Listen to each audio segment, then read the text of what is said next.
It's possible you're gonna hear me say this a lot, but the fact that this game didn't sell well is complete and utter garbage. When games like this fail, some argue that it's because people just don't like good games. And yeah, it's oversimplistic, but I guess they might have a point. Anyway, Okami was released in 2006 for the PS2. It was published by Capcom and developed by Clover Studio, which, if you remember your video game history, got shut down by Capcom because of how poorly their games were selling. So they left and formed their own studio, at the time known as Seeds, now known as Platinum Games. Since then, the game has been ported to the Wii and remastered to HD for the PS3. Okami tells the story of Amaterasu, the goddess of the sun who has taken the form of a white wolf. Along with a tiny pixie-like wandering artist named Isun, she travels through the land of Nippon trying to purify the darkness brought on by demons and bring life back to the land. In order to do so, they must find the 13 celestial brushes in the form of divine deities who hide in the constellations. While the two travel the land, they meet all sorts of people, animals, and creatures who are all in need of a little help. And since it's the duty of the gods to help those in need, that's gonna be your job. That's important because the more people you help, the more people who will believe in you. Because what is a god who no one believes in? The story takes place in a world of Japanese mythology. In fact, a lot of the characters are figures from Japanese folklore, like Tarurashima and the Dragon Palace. And even Amaterasu here is a key figure in the actual Shinto creed. The game technically qualifies as action-adventure. When you're running around the world, you can pretty much talk to anyone, and there are side quests galore on this one, so there's plenty to do everywhere in this game. Completing quests also gives you praise or gratitude, which is the game's version of level up points. You can also get them by feeding animals, restoring nature, and doing some other mundane tasks. Combat is pretty straightforward. You can equip discs, rosary beads, or swords as primary or secondary weapons. Primary basically means straightforward attacks. However, in secondary, it could mean a different function. Enemies come in all shapes and sizes, and they all require strategies of their own. Some of them can be tougher than others, making some parts of the game weirdly unbalanced. But all in all, they're pretty fun to fight against. All that aside, what makes Okami different from all other adventure games is the celestial brush techniques. At any point in the game, you can press R1 to put the world on hold, and a piece of parchment will overlap over the screen. On it, you can draw a pattern which will have different effects onto the world, from summoning wind or trees, or time manipulation. You can even change night into day. Knowing which to use and when is going to be essential for beating enemies in-game, as well as the bosses. This mechanic is the cornerstone of the gameplay, and it makes the game rather unique. It's pretty versatile, and there are lots of little things you can pull off by playing around with it. Lots of little details are a whole lot of fun to find. With that aside, the game is actually pretty long, and just when you think that you're done, the game is only about a third of the way finished. The game also supports motion controls for the Wii and the PS3, but I think the classic controller is the best way to go with this one. As you can plainly tell, the visual design of the game is based on classical Japanese ink and brush paintings. Originally, the game was going to sport a more realistic design, but the staff decided that this was more appropriate for the themes of the game, and I have to agree. Everything in the game is very classic Japanese, from the architecture to the characters, and even the demons sport the motif with a lot of glee. On top of that, everything and everyone is very cartoony, from their proportions to the very silly slapstick humor, with which everyone carries themselves with. The game doesn't particularly take itself too seriously, and it shows with the design.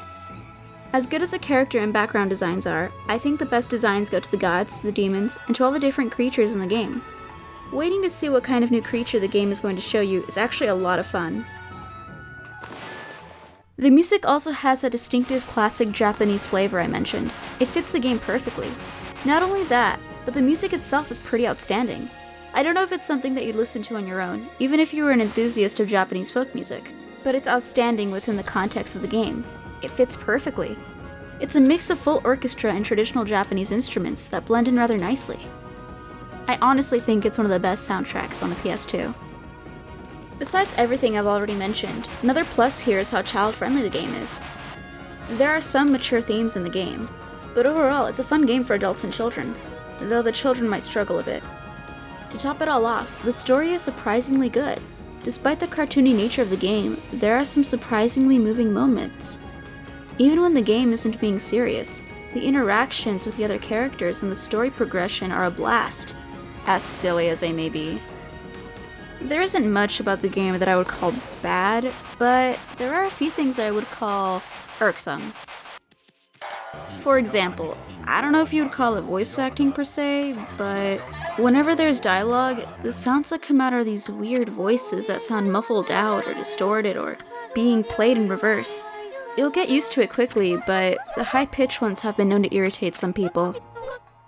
Also, there were supposed to be dinosaurs in this video game, but they got cut from the final product? What the hell? Name a single video game that wouldn't benefit from having a dinosaur in it. You know how I said the game was child-friendly? Well, unfortunately, there is a downside to that. Whenever the game needs you to figure anything out, it treats you like a child, and rather than assuming that you can put two and two together, it pretty much always tells you everything out loud. For kids, it's fine, but if you're an adult, it can come off as rather condescending. Lastly, there is an ending song for the rolling credits on the PS2 that didn't make it to the PS3 and Wii versions. Like I mentioned before, it's not my favorite song or anything, but it really gave the ending that extra oomph. It was the perfect song to end the game with, and the music they used as replacement just doesn't quite cut it. It might be something small, but for that reason, I'm going to say that if you have a choice in the matter, then I would recommend going with the PS2 version. Now, if you would really rather play in HD, or you only have a Wii, then it's not really a deal breaker, but that particular detail really helped complete the experience for me. This is one of the best games I've ever played, hands down, no question about it. You can look up reviews for it if you like. It's universally loved by those who've played it. I don't know why the game failed to sell. Maybe because it was the last of the PS2 games and it got buried by the PS3. Or the lack of publicity or whatever else might have happened. But it deserved better than being on a list of financial catastrophes. If you're a Zelda fan, this game should be right up your alley. The director has commented how much influence the series has had on him, and it shows in this game. If you want to get the HD version for the PS3, but don't want to buy digital only, you can import the game. From what I can find, the Japanese version is import friendly, and so is the Asian version. Be aware though that if you get the Japanese version, it seems like you will need to go through some extra steps. Specifically, you will need to have a Japanese account to install the game, which are free, and after that, you'll be able to play on all accounts on your system. The Asian version doesn't seem to have that requirement, so don't worry about it. If you want to go with the PS2 version, make sure to shop around because some places want to charge $50 for it. If you look around, you should be able to find it for around $20 to $40, which is a fair price for this game. If you pay $40 for it, I wouldn't say you got ripped off. But don't pay more if you don't have to. Anyway, do yourself a favor and play this game. Buy it, download it, rent it, borrow it, whatever. This was one of the best games for the PS2, and one of the best games I've ever played.